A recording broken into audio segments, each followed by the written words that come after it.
आपको लगता है कि गृह राज्य मंत्री को भी रिस्पॉन्सिबल होना चाहिए? दूध का दूध और पानी का पानी होगा, अन्याय किसी के साथ नहीं होगा। प्रियंका जी से तो सर्किट हाउस में कह रहे झाड़ू भी लगवा दिया गया। जनता उनको उसी लायक बनाना चाहती है। कि मन में लखनऊ ज्यादा है या गोरखपुर ज्यादा है? गोरखपुर गोरखपुर है और लखनऊ लखनऊ है। आप देख रहे हैं ये देश है हमारा, अमीश देवगन के साथ। योगी जी, न्यूज 18 को अपना समय देने के लिए। ये एक ऐसा सेशन है, ये एक ऐसा साक्षात्कार है जिसका इस समय पूरा देश इंतजार कर रहा है और इसके कई कारण भी हैं। निश्चित तौर पर आने वाले कुछ महीनों में देश का सबसे बड़ा विधानसभा चुनाव है। उत्तर प्रदेश, कहते हैं 2024 का रास्ता 2022 के उत्तर प्रदेश के चुनाव से निकलेगा। इसीलिए यह प्रदेश भी महत्वपूर्ण है, यह चुनाव भी महत्वपूर्ण है। लेकिन पिछले कुछ दिनों में जो घटनाक्रम हुआ, इसलिए भी यह साक्षात्कार महत्वपूर्ण है क्योंकि पहली बार योगी आदित्यनाथ लखीमपुर के इंसिडेंट के बाद किसी टेलीविजन न्यूज चैनल पर अपनी बात रखेंगे। अभी तक हमने विपक्ष को सुना है, विपक्ष क्या कह रहा है, अभी तक हमने तमाम बातें सुनी है, तमाम वीडियो देखे हैं, लेकिन पहली बार योगी आदित्यनाथ क्या सोचते हैं उस वाक्य के बारे में, उनके मन की बात क्या है, उनके दिल की बात क्या है, उसको भी जानेंगे। लेकिन आज हम योगी आदित्यनाथ जिस कर्मस्थली से निकले, यानी गोरखपुर से, उस स्थान पे मौजूद हैं क्योंकि हम पूर्वांचल के गोरखपुर में मौजूद हैं। योगी जी, अभिनंदन है आपका न्यूज 18 में। अवश्य धन्यवाद आपको, आप गोरखपुर में आए हैं। आपकी लखनऊ अब कर्मस्थली है, अब आप लखनऊ में रहते हैं, वहां काम करते हैं, मुख्यमंत्री हैं। लेकिन मेरे मन में यह सवाल है कि मन में लखनऊ ज्यादा है या गोरखपुर ज्यादा है? दिल के करीब कौन है? गोरखपुर गोरखपुर है और लखनऊ लखनऊ है, इसलिए दोनों में कोई तुलना नहीं की जा सकती है। लखनऊ प्रदेश की व्यवस्था के संचालन का केंद्र है, गोरखपुर मेरी आध्यात्मिक ऊर्जा का केंद्र बिंदु है और मैं दोनों को साथ लेकर के चलता हूँ। एक से ऊर्जा मिलती है और एक के माध्यम से लोक कल्याण के कार्यों को प्रदेश के 24 करोड़ लोगों तक पहुंचाने का एक हमारे पास सशक्त माध्यम बनता है। और पूरी ईमानदारी और पूरी प्रतिबद्धता के साथ हम लोगों ने दमदार तरीके से प्रदेश सरकार की उपस्थिति गांव-गांव और घर-घर तक पहुंचाई है। पिछले कुछ दिनों में एक विवाद भी बहुत ज्यादा मीडिया में भी छाया रहा और उससे भारतीय जनता पार्टी पर भी बहुत सवाल खड़े हुए, आपकी सरकार पे भी बहुत सारे सवाल खड़े हुए। मैं लखीमपुर खीरी में जो वायलेंस हुई, एक एक्ट ऑफ वायलेंस हुआ, उसके संदर्भ में मैं आपसे सवाल पूछना चाहता हूं, क्या कहना चाहते हैं आप उस विषय पर? देखिए, लखीमपुर खीरी की घटना ये दुखद और दुर्भाग्यपूर्ण है जी, और सरकार उसकी तह पर जा रही है। लोकतंत्र में हिंसा का कोई स्थान नहीं। जब कानून सबको सुरक्षा प्रदान करने की गारंटी दे रहा है तो कानून को हाथ में लेने का अधिकार किसी को नहीं, चाहे वो कोई भी हो, चाहे वो कोई भी हो, मंत्री हो, उसका बेटा भी हो। मैंने कहा कोई भी हो, कानून सबके लिए समान है और कानून सबके के साथ समान रूप से व्यवहार भी करेगा। लेकिन हाँ, ये माननीय उच्चतम न्यायालय की स्थापित रूलिंग है कि गिरफ्तारी के पहले आपके पास पर्याप्त साक्ष्य भी होने चाहिए। हम किसी व्यक्ति के आरोप पर अनावश्यक किसी को गिरफ्तार भी नहीं करेंगे, लेकिन हाँ, अगर कोई दोषी है तो उसको छोड़ेंगे भी नहीं, वह कोई भी क्यों ना हो। और ये सरकार का संकल्प है, हम लोगों ने प्रदेश के अंदर यही किया। जिनके खिलाफ भी कार्रवाई हुई, जिनके खिलाफ भी साक्ष्य मिले, वह व्यक्ति कोई भी रहा हो, हमने उसके खिलाफ कार्रवाई करने में कोई गुरेज नहीं की। वह भले ही भारतीय जनता पार्टी का विधायक रहा हो या फिर विपक्ष का विधायक, या किसी पद पर बैठा हुआ कोई व्यक्ति, हम लोगों ने इसमें कार्रवाई करने में कोई गुरेज कभी नहीं की है। और लखीमपुर खीरी की घटना में भी यही सरकार कर रही है और यही की भी है। देखिए, पिछले कुछ दिनों में प्रियंका वाड्रा यहाँ थी, राहुल गांधी भी एक दिन के लिए इधर आए, भूपेश बघेल भी आए, चन्नी जो पंजाब के मुख्यमंत्री जी हैं वो भी इधर पधारे, लगातार नेता आते गए। जयंत चौधरी भी सीतापुर जाना चाह रहे थे, अखिलेश यादव भी सीतापुर जाना चाह रहे थे, लेकिन विपक्ष का आरोप है कि उन्हें रोक लिया गया क्योंकि बीजेपी की सरकार केंद्र में और जो यूपी में बैठी है, यानी दिल्ली की सरकार और लखनऊ की सरकार कुछ गलत कर रही है, इसलिए छुपाना चाहती है। देखिए, हम कुछ भी नहीं छुपाना चाहते। फिर जाने क्यों नहीं दिया गया? हमारे पास जो तहरीर आई थी, हमने उस तहरीर के अनुसार मुकदमे दर्ज किए। जी, एक इस प्रकार के मामलों में सरकार की पहली प्राथमिकता होती है शांति और सौहार्द बनाना है। जी, हमारे विपक्ष के जो मित्रगण हैं ये कोई सद्भावना के दूत नहीं थे, और इनमें से बहुत सारे चेहरे तो ऐसे हैं जो इस उपद्रव और इस हिंसा के पीछे भी शामिल होंगे। एक बार तथ्य सामने आने दीजिए, दूध का दूध और पानी का पानी हम सबके सामने रखेंगे। बीजेपी के प्रवक्ता ने कहा, बीजेपी के एक नेता ने कहा और एक यूपी सरकार के मंत्री ने बोला कि ये पॉलिटिकल टूरिज्म के लिए आए हुए हैं। नहीं, मैं वही कह रहा हूं ना जी, सवाल ये कोई सद्भावना के लिए वहां नहीं जा रहे थे। मुझे एक बात बताइए, छत्तीसगढ़ के मुख्यमंत्री अपने छत्तीसगढ़ को तो संभाल नहीं पा रहे हैं। छत्तीसगढ़ में पुलिस की गोली से कुछ किसान मारे जाते हैं, उनके प्रति उनके मन में कोई भी अनुराग नहीं, उनके प्रति कोई सहानुभूति नहीं, उन्हें लखीमपुर खीरी के बारे में कोई जानकारी नहीं। लेकिन अब चाकरी करनी है तो पीछे पीछे चलाए। वो तो 50 लाख रुपए देके गए हैं। इसी प्रकार से जी, पंजाब के मुख्यमंत्री अपने पंजाब को संभाल नहीं पा रहे हैं। वो तो अभी बने हैं। और मैं क्या कर रहा हूं ना, अभी बने हैं, वहां संभाल नहीं पा रहे हैं। उसमें भी कौन डीजीपी होगा, कौन चीफ सेक्रेटरी होगा, अभी यही नहीं तय कर पा रहे। इससे बड़ा शर्मनाक क्या हो सकता है कि कोई मुख्यमंत्री इस बात के लिए तरस रहा है कि साहब डीजीपी कौन होगा, वो अपना डीजीपी नहीं बना सकता, अपना चीफ सेक्रेटरी नहीं बना पा रहा है। पंजाब के अंदर किसानों के साथ, पंजाब के नागरिकों के साथ जो व्यवहार हो रहा है उसको संभाल नहीं पा रहे हैं। अपने आंतरिक झगड़ों में वे इतने त्रस्त हैं कि उससे पिंड छुड़ाने के लिए उन्होंने भी वही रास्ता अपनाया जो छत्तीसगढ़ ने अपनाया है। राजस्थान में जो हो रहा है, तो अपनी कमियों को छुपाने के लिए लोग केवल दूसरों के यानी घरों पर पत्थर फेंकने का कार्य करने वाले लोग हैं। मैं पूछना चाहता हूं इन लोगों से, राहुल जी से भी और प्रियंका जी से भी, मार्च 2020 से कोरोना से प्रदेश भी देश भी त्रस्त है। उत्तर प्रदेश देश की आबादी का सबसे बड़ा राज्य है। मैं अखिलेश जी से ही पूछना चाहता हूं ये प्रश्न। 24 से 25 करोड़ की आबादी उत्तर प्रदेश में रहती है। कोरोना हमारे लिए सबसे बड़ा क्रिटिकल पॉइंट था,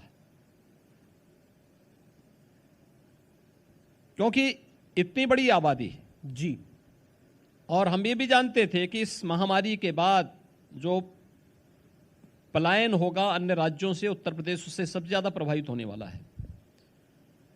मैं पूछना चाहता हूं कि कांग्रेस हो, सपा हो, बसपा हो या कोई भी राजनीतिक दल हो, इन लोगों में से कितने ऐसे राजनेता थे जो आज जो ये पॉलिटिकल टूर कर रहे हैं, ये पॉलिटिकल टूर की बजाय उस समय उत्तर प्रदेश की जनता के सुख दुख में कितने लोग सहभागी बने थे? इनमें से कोई नेता मुझे बताते दें किसी जिले का अब हम सहभागी बनने के लिए आए थे तो हमें रोक दिया गया। मैं वही पूछना चाहता हूं। प्रियंका जी से तो सर्किट हाउस में कह रहे झाड़ू भी लगवा दिया गया। देखिए, जनता उनको उसी लायक बनाना चाहती है और जनता ने उसी लायक उनको बना दिया है। सवाल यह है कि इन लोगों के पास उपद्रव करने और नकारात्मकता फैलाने के सिवाय कोई कार्य नहीं।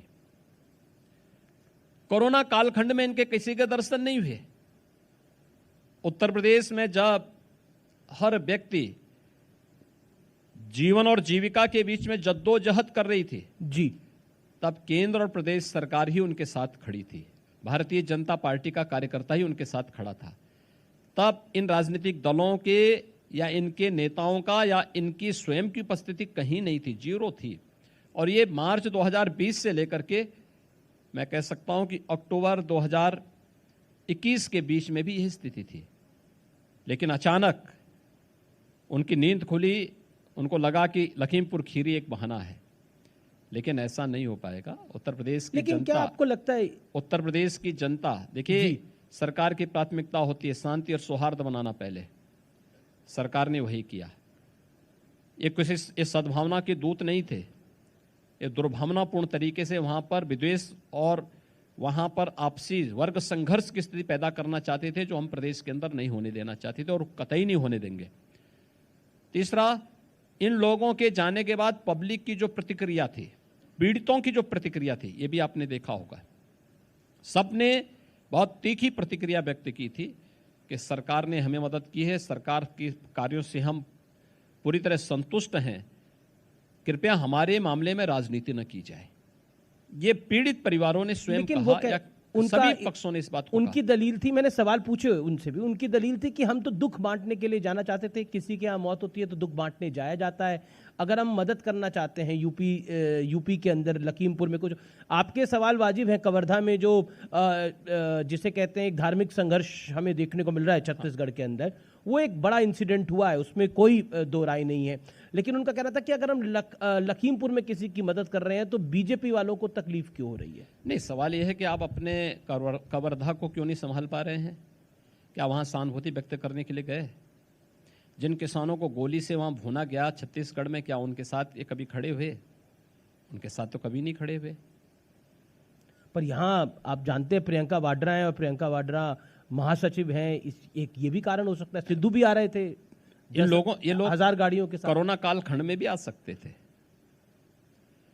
कोरोना में जब प्रथम लहर कोरोना की आई थी तब भी ये लोग आ सकते थे। 40 लाख प्रवासी कामगार उत्तर प्रदेश के अंदर आए, उनके प्रति भी इनकी सहानुभूति होनी चाहिए थी। तब नहीं, तब झूठे हमें 1000 बसेज के नंबर दिए थे कांग्रेस ने, तो उन बसेज को बॉर्डर पे लगाना है प्रवासी कामगार और श्रमिकों को सुरक्षित घरों तक भेजने के लिए। तो हमने विभिन्न जनपदों के आरटीओ को भेजे कि भाई आपके जनपद से संभवतः ये बसेज होंगी, आप इसको देखिए, कंफर्म करिए कि ये बसेज हैं। अब आश्चर्य करेंगे, वो बसेज नहीं थी। जो कंडम ट्रक थे या स्कूटर के नंबर थे, स्कूटर के नंबर दे दिए थे हम लोगों को बस के नाम पर। इतना भद्दा मजाक प्रदेश की जनता की और पीड़ित बंधुओं की जा रही थी, जो अपनी रोजी रोजगार छीनने के बाद प्रदेश के अंदर वापस आ रहे थे। ये कांग्रेस कर रही थी, कोई और नहीं कर रहा था। ये लोग तो जीवन के साथ खिलवाड़ करने वाले लोग हैं। क्योंकि गृह राज्य मंत्री हैं अजय मिश्र टेनी, उनके सुपुत्र इसमें इन्वॉल्व हैं, उनको बचाने के लिए सारी कवायद हो रही है। कई सारे वीडियोस भी सामने आए हैं। हमने मुख्यमंत्री देखिए, कोई वीडियो अभी तक इस प्रकार का नहीं, हमने तो नंबर भी जारी किया है जी कि अगर किसी के पास कोई साक्ष्य है तो इस पे अपलोड करें। और हमने कहा ना, दूध का दूध और पानी का पानी होगा, अन्याय किसी के साथ नहीं होगा, कानून को हाथ में लेने की छूट भी किसी को नहीं दी जाएगी, लेकिन किसी के दबाव में भी कोई कार्रवाई नहीं होगी। मैं इस घटना पर आपसे आखिरी सवाल पूछ रहा हूं। आरोप यह है कि अजय मिश्रा टेनी ने खुद भड़काऊ भाषण दिए, थम्स डाउन जिसे कहते हैं, इस तरह से दिखाया, इसलिए किसान भड़क गए। और फिर उसके बाद जो हुआ, जिसमें 3 बीजेपी के कार्यकर्ता भी गए। बहुत दुख की बात है कि एक पत्रकार की भी जान चली गई, और बहुत दुख की बात है 4 किसान भी नहीं रहे। क्या आपको लगता है कि गृह राज्य मंत्री को भी रिस्पॉन्सिबल होना चाहिए था? देखिए, पॉलिटिकल भाषण और थ्रेट दोनों में अंतर होता है। पॉलिटिकल भाषण राजनीतिक मंचों से होता है और केवल यह बीजेपी का कोई नेता ही दे रहा हो ऐसा नहीं है। तमाम अन्य नेता देते हैं, कांग्रेस की सरकारें वो भी देते हैं और भी देते होंगे, लेकिन इसका मतलब ये नहीं कि आप किसी की हत्या कर लें, आपको लगता है किसी ने गलत किया है, उसके लिए अलग अलग मंच हैं। आप कंप्लेंट कर सकते हैं, आप उसके माध्यम से वो करेंगे, लेकिन कानून को हाथ में लेने का अधिकार किसी को नहीं है। क्योंकि कांग्रेस इसको या फिर विपक्ष इसको इसलिए मुद्दा बना रहा है क्योंकि अजय मिश्रा टेनी ने बोला, सिर्फ उन्होंने ही, हरियाणा के मुख्यमंत्री ने भी कुछ दिन पहले किसानों को बोला था कि हम इनको देख लेंगे। तो इस संदर्भ में इसको जोड़ के देखा जा रहा है कि बीजेपी धमका रही थी। धमकाने की बात नहीं, ये सभी मामले पॉलिटिकल बयान है। पॉलिटिकल बयान देश काल और परिस्थिति के अनुरूप व्यक्ति दे देता है, उसको इतने गंभीरता से नहीं लिया जाना चाहिए। प्रयास होना चाहिए कि हम कोई ऐसा बयान न दें, लेकिन अगर आता है तो वह उसका कोई मायने नहीं होता, आप उसका खंडन कर दीजिए जी। आपको बुरा लगता है आप भी बोल दीजिए, क्या मतलब है इसका। लेकिन उसकी आड़ पे हम क्या किसी निर्दोष व्यक्ति की जान ले लेंगे, राह चलते हुए राहगीरों पर हमला कर देंगे। अब विपक्ष अड़ गया कि अजय मिश्रा टेनी का इस्तीफा होना चाहिए, क्या देखिए विपक्ष की तो मांग बहुत सारी चीज होती है जी, मेरिट के आधार पर जो होगा वही कार्य सरकार करेगी। मैं बढ़ता हूं आगे। 4.5 साल के आपके काम की बात कर लेते हैं। कुछ महीनों बाद चुनाव होने वाले हैं। विपक्ष कहता है कि सरकार अपनी उपलब्धियां तो बहुत गिनाने की कोशिश करती है लेकिन लिस्ट डाउन नहीं करा सकती। अखिलेश जी कहते हैं कि एमओयू तो बहुत साइन किए, पैसे कोई आते नहीं है, ये सिर्फ फीते काटने का काम करते हैं हमारा। देखिए अखिलेश जी को जब फुर्सत हो ये सब जानने पढ़ने की, 12 बजे सो के उठेंगे, 2 बजे तैयार होंगे, 4 बजे अपने मित्र मंडली के साथ बैठ जाएंगे, 6 बजे फिर साइकिलिंग के लिए निकल जाएंगे, तो पॉलिटिकल कार्यों के लिए कहाँ फुर्सत है। बड़े बाप के बड़े बेटे हैं, तो स्वाभाविक रूप से उनकी अपनी जिंदगी है, उनकी अपनी कार्य पद्धति है, ये देश और दुनिया से उनको क्या मतलब है। पर उन्होंने एक इंटरव्यू में कहा मैं सुबह 4 बजे उठता हूँ, मैं भी ध्यान लगाता हूँ, पूजा करता हूँ। तो इसीलिए तो ध्यान लगाते लगाते जनता ने उनको कहाँ पहुंचा दिया है, ये तो हर व्यक्ति जान रहा है। ये ध्यान लगाने का ही परिणाम है। कहाँ ध्यान लगा रहे थे हर व्यक्ति जानता था। जब प्रदेश के अंदर संकट आता था तो ऑस्ट्रेलिया और इंग्लैंड नजर आता था उनको, तो इसलिए ध्यान लगाते लगाते जनता वहां पहुंचा दी है। उनका कहना है कि घूमने का शौक है, इसमें घूमने पे क्यों योगी जी भी तो घूमा करें। हम मना कहाँ कर रहे हैं जी। जी, घूमने के लिए कौन रोक रहा। आप ऑस्ट्रेलिया में द्वीप खरीदे होंगे, द्वीप में रहिए ना, आराम की ऐसो आराम की जिंदगी जिए, कौन आपको रोक रहा है। भगवान चाहे, मैं तो चाहूंगा कि जिंदगी भर वह ऑस्ट्रेलिया की किसी द्वीप में मटर गश्ती करें, यूरोप में जाकर के अपनी छुट्टियां मनाएं, खूब फुर्सत के साथ मनाएं। तो आपको छुट्टी मनाने में तकलीफ है? मतलब मुझे कोई तकलीफ नहीं, मुझे क्यों तकलीफ होती। मुझे तो प्रसन्नता होगी कि हमारा उत्तर प्रदेश का एक व्यक्ति अब प्रवासी भारतीय हो गया है ऑस्ट्रेलिया में। आपका छुट्टी का मन नहीं करता? आप छुट्टी पे नहीं जाते? देखिए, मैं अगर मुझे छुट्टी लेनी होती जी तो मैं सार्वजनिक जीवन में नहीं आता। लोक कल्याण का पथ छुट्टी का पथ नहीं है। अपने कार्यों के माध्यम से, अपने पुरुषार्थ के माध्यम से आम जन की सेवा ही हमारी संतुष्टि का आधार होता है। अगर आम जन की थोड़ी भी सेवा कर लेते हैं तो मान लेते हैं कि हाँ कुछ किया है।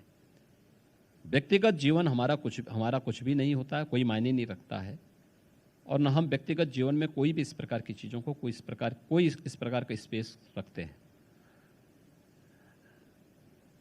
आपकी सरकार का एक बड़ा दावा है और 2022 में जिसको बीजेपी चुनाव में भी लेके जाएगी, आपने भी कई बार कहा है, बीजेपी के पदाधिकारियों ने भी कई बार बोला है कि कानून व्यवस्था पे हमने बहुत काम किया है। लेकिन पिछले कुछ दिनों पर में आपको कानून व्यवस्था के मुद्दे पे बहुत घेरने का प्रयास हो रहा है। अखिलेश यादव कहते हैं कि यहाँ ठोक तंत्र की सरकार चल रही है। हाल ही में गोरखपुर में जो इंसिडेंट हुआ उसको भी उन्होंने गिराया। क्या कहना चाहते हैं आप? देखिए, जो आपकी सबसे बड़ी उपलब्धि होगी, हमले भी उसी पे होंगे। पब्लिक जिसको एप्रिशिएट कर रही है और जो आपकी छवि को बदल रहा है, हमले उसी पे होंगे। उत्तर प्रदेश की कानून व्यवस्था देश के लिए एक नजीर बनी है, एक स्थापित सत्य है, 4.5 वर्ष का एक स्थापित सत्य है। हर व्यक्ति इस बात को स्वीकार करता है। अखिलेश जी कहते हैं कि हमें बताना पड़ता है फिर ही कार्रवाई होती है। बताने की आवश्यकता नहीं, उनसे पहले ही कार्रवाई हो चुकी होती है। अखिलेश जी तो जब सो के उड़ते हैं तब तक कार्रवाई हो चुकी होती है। और ठोक तंत्र की सरकार आई है तो आप पे बहुत बड़ा ब्लेम लग रहा है बार बार कि आप सबको ठोक देते हैं। देखिए, ऐसा क्यों? विपक्ष की पीड़ा यही है कि जिन पेशेवर अपराधियों और माफियाओं को ये लोग गले लगाते थे, जो यहाँ के गरीबों का, यहाँ के व्यापारियों का या सार्वजनिक संपत्ति को जबरन हड़पते थे, उसको अपना जन्मसिद्ध अधिकार मान लेते थे, आज उन पेशेवर अपराधियों और माफियाओं को जेल के अंदर भेज दिया गया है या वे प्रदेश छोड़ करके जा चुके हैं या कहीं और जा चुके हैं। तो स्वाभाविक रूप से इसमें इनका परेशान होना स्वाभाविक है। तो उनकी परेशानी जब वो इस बात को कहते हैं तो इस उनके चेहरे की लकीर को पढ़ करके आप बोल सकते हैं कि आखिर इनकी पीड़ा कहाँ झलक रही है। मैं एक आपको आंकड़ा बताता हूं जो असद ओवैसी साहब हैं, आपको बहुत प्रेम करते हैं वो। ओवैसी साहब ने कहा कि ऐसी ठोकतंत्र की सरकार है कि 35% जो टोटल एनकाउंटर हुआ उसमें 35% तो मुसलमानों को ठोक दिया इन लोगों ने। ओवैसी साहब को बोलना चाहिए, एक कश्मीर में जो हो रहा है ना, कभी वहां भी सहानुभूति व्यक्त कर देते तो लोग उनको नेता मानते हैं। आपको लगता नहीं कश्मीर में क्या हो रहा है? बिल्कुल, बहुत ही दुखद घटना है। जिस तरह से चिन्हित करके धर्म के आधार पर करके हिंदू और सिखों को निशाना बनाया जा रहा है। जो लखीमपुर खीरी में हिंदू और सिखों को लड़ाने का कुत्सित प्रयास कर रहे हैं ना, इनको कश्मीर का आईना दिखाना चाहिए। वहां पर इनको तालिबान के कृत्यों का आईना दिखाना चाहिए। और प्रदेश के अंदर लखीमपुर खीरी के मुद्दे का राजनीतिकरण कौन कर रहे हैं? जो तालिबान का समर्थन काबुल में कर रहे हैं। ये वही चेहरे हैं, ये मिलते जुलते चेहरे हैं। यहां पर हिंदू और सिखों में वैमनस्यता पैदा करने का प्रयास कर रहे हैं। कश्मीर में हिंदू और सिखों की निर्मम हत्या को पर मौन होते हैं और काबुल में हिंदू, सिख और अन्य अल्पसंख्यक समुदाय पर होने वाले अत्याचार पर ये लोग तालिबान का बेशर्मी के साथ समर्थन करते हैं। क्या आपको लगता है ये 1990 वाला दौर है जब कश्मीरी पंडितों को बाहर वहां से निकाला गया था? देखिए, 1990 अब बहुत दूर जा चुका है, पर टारगेटिंग नया भारत है। वह एक घटना हो सकती है। अब वहां पर कोई भी कश्मीरी पलायन नहीं कर सकता कश्मीर से। आज भारत के अंदर एक मजबूत सरकार है, मोदी जी के नेतृत्व में, माननीय गृह मंत्री जी के नेतृत्व में। आंतरिक सुरक्षा पहले की तुलना में कई गुना सुदृढ़ हुई है। जिसने किया है वो भुगतने को भी तैयार हो गया होगा, वो भुगतेगा भी। आज कोई ऐसा नहीं कर सकता। आपने बड़ा महत्वपूर्ण पॉइंट बोला। आपने बोला कि लखीमपुर में एक प्रयास था हिंदुओं और सिखों को भिड़ाने का या फिर दंगे जैसी स्थिति थी। ऐसे बयान हमने देखे पीछे, काफी नेताओं के भी आए, खासतौर पर बीजेपी के।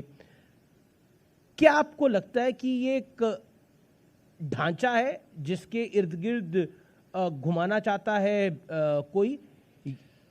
देखिए, क्योंकि जब ये लखीमपुर की घटना हुई हमने देखा कि कनाडा से पन्नू, जो कि खालिस्तान के लिए बहुत एक्टिव है, उसने भी बयान दिया कि योगी को घेर लो, नरेंद्र मोदी को घेर लो, वक्त आ गया है अब। देखिए, ड्रोन लगाओ, ट्रैक्टर लगाओ। देखिए, मुझे लगता है कि गलतफहमी सबको दूर करनी चाहिए। ये उत्तर प्रदेश है। उत्तर प्रदेश के अंदर हमारा संकल्प है सबको सुरक्षा देंगे। बिना भेदभाव के सरकार शासन की योजनाओं का लाभ सबको देगी, लेकिन तुष्टीकरण किसी का नहीं करेगी और सुरक्षा के साथ खिलवाड़ करने की छूट भी किसी को नहीं देगी। अगर कोई ये गलतफहमी में है कि उत्तर प्रदेश के अंदर हम घेराबंदी करके और आम जनजीवन को ठप कर देंगे या निर्दोष लोगों पे हमला करेंगे, तो फिर तैयार हो जाएं। वो भी हम तो तैयार हैं ही। जी, आपने बोला कि हम बिना भेदभाव के काम करते हैं। अवैध धर्मांतरण का एक बहुत बड़ा खुलासा हुआ है, जिसे कहते हैं कि इसमें दिल्ली में भी गिरफ्तारियां हुई हैं, इसके लिंक विदेशों तक भी जा रहे हैं। विपक्ष का आरोप है कि उपलब्धि गिनाने को नहीं है इस सरकार के पास, इसीलिए अवैध धर्मांतरण का एक नया खेल रच दिया गया है। देखिए,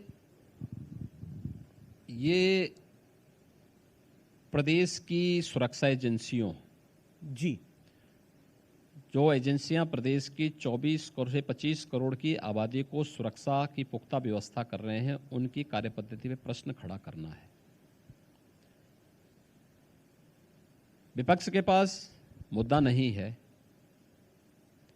और वह अपनी नाकामयाबियों को छुपाने के लिए केवल आरोप प्रत्यारोप करती है, अपनी अकर्मण्यता के लिए सरकार को घेरने का प्रयास करती है। जी, धर्मांतरण के खिलाफ आज से 2 वर्ष पहले, 1 वर्ष पहले हम लोगों ने इसीलिए एक सख्त कानून बनाया था, क्योंकि ऐसी घटनाएं मिल रही थी, इस प्रकार की वारदातें हो रही थी और हम लोगों को लग रहा था आज अगर वो एक्ट नहीं होता, कानून नहीं होता, तो हम लोग इस पे प्रभावी कार्रवाई नहीं कर पाते। मैं कुछ आपको बयान इस पे बताता हूं। मेरठ में मौलाना करीम सिद्दीकी की गिरफ्तारी हुई तो आम आदमी पार्टी के विधायक हैं अहमदुल्ला खान, उन्होंने बोला मुसलमानों पर जुल्म जो है वो बढ़ते जा रहे हैं। असद ओवैसी ने बोला कि देखिए फिर टारगेट पे ले लिया गया। मैंने और कहा इसी तरह के बयान समाजवादी पार्टी के सांसद के भी आए। मैंने कहा ना, ये सब एक ही थैले के चट्टे बट्टे हैं, इनसे बहुत उम्मीद नहीं की जा सकती है। या हर उस कार्य का विरोध करेंगे जो उत्तर प्रदेश के हित में हो, देश के हित में हो। इन चेहरों के द्वारा उस हर कार्य का समर्थन किया जाएगा जो उत्तर प्रदेश के सामाजिक ताने बाने को छिन्न भिन्न करता हो, देश और प्रदेश की सुरक्षा के लिए खतरा हो, उसका ये लोग समर्थन करते हैं जी। और जो यहाँ की एकता, अखंडता और सुरक्षा के लिए महत्वपूर्ण है, उन सभी का ये लोग विरोध करते हैं। अगर आपका नाम अशरफ है तो आप अशरफ ही रखिए, आप अपने को अनिल मत बताइए। ये पप्पू टप्पू रामू के नाम पर अपने को जो है भ्रम की स्थिति पैदा मत करिए, क्योंकि आज कहते हैं साहब मेरा नाम जो है, आज तो कहते हैं कि जो है आज जो है वो कहते, आज अपने को जो है उपनाम लगा करके या हिंदू नाम रख करके पहले बहकाते हैं और फिर ये लफ्ज़ जिहाद, और इसी के खिलाफ सख्त कानून हमने प्रदेश के अंदर इसके खिलाफ भी बनाया है। और ये मैं आज पहली बार नहीं बोल रहा हूँ, 2009 में केरल हाई कोर्ट ने वहां की सरकार को आदेश दिया था कि लव जिहाद एक खतरनाक ट्रेंड है, ये केरल जैसे स्टेट को इस्लामिक स्टेट बना देगा। और लव जिहाद शब्द का इजाद मैं अपने व्यूअर्स के लिए बता रहा हूं, ये केरल की एक चर्च ने किया था, ये किसी और ने नहीं किया था। एक न्यायपालिका ने इस बात को कहा। कर्नाटक में भी यही बात हुई थी उस समय 2011 में। उस सब के बावजूद भी अगर ये लोग अपने कानों में तेल डाल करके चुपचाप सोए हुए हैं तो ये लोग देश के साथ धोखा कर रहे हैं। असाउद्दीन ओवैसी अब खुलकर अतीक अहमद और मुख्तार अंसारी की बात कर रहे हैं। मुख्तार अंसारी का परिवार जो है वो समाजवादी पार्टी के भी करीब दिख रहा है। उनके जो भाई हैं सिबगतुल्ला, वो समाजवादी पार्टी में शामिल भी हो गए हैं। क्या कहना चाहते हैं आप? तो जनता को देखना चाहिए कि समाजवादी पार्टी का वास्तविक चेहरा क्या है। ये जितने भी माफिया हैं ये कहीं और जगह से, कहीं धरती से फट करके नहीं आए हैं। ये सब इन्हीं पार्टियों के द्वारा पाले पोसे गए हैं और इन्हीं सब पार्टियों के ये जो अनैतिक कृत्यों के परिणाम ये सब हैं। तो सपा, बसपा, कांग्रेस जैसे राजनीतिक दल को तो प्रदेश की जनता से और देश की जनता से माफ़ी मांगनी चाहिए।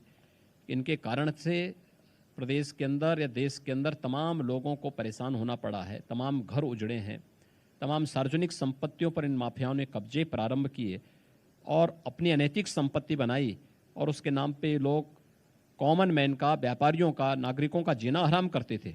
हमारी सरकार ने कार्रवाई की है और हम लोगों ने तो ये भी तय किया है, पहली सरकार है हमारी जिसने ऐलान इस प्रकार का ऐलान किया है कि इन माफियाओं से जितनी संपत्ति हम लोगों ने जब्त की है, जिसपे बुलडोजर चले हैं, उस पे गरीबों की ही आवास बनेंगे और उनके लिए हम फ्री में प्रधानमंत्री आवास योजना लागू करने जा रहे हैं।